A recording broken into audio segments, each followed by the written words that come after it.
How much land does our food require? Well, to try to answer that question, I have heroically gone out and bought myself a delicious milkshake, chips and bacon cheeseburger. Oh. All in the name of science, you understand.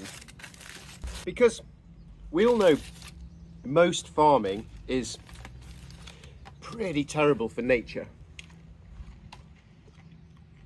And farming takes up half of all the habitable land on the planet. And the world population is growing and growing. So, how much land does a meal like this actually require? Well, I've worked it out for you. Let me show you. It requires quite a lot of land.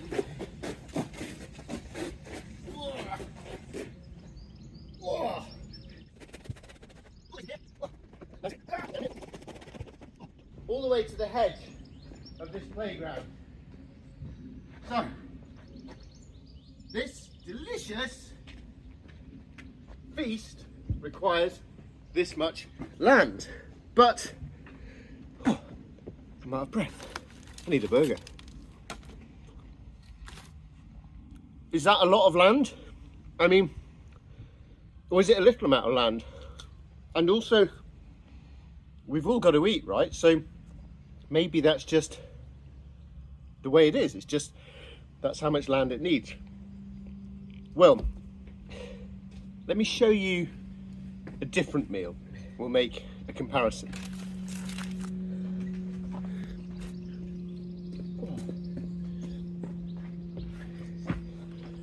This is a meal I enjoy very much. It's spicy, Sichuan, plant-based Mapo Tofu. I cook it a lot at home. I eat it a lot when I go to Chinese restaurants, washed down with a delicious glass of oat milk.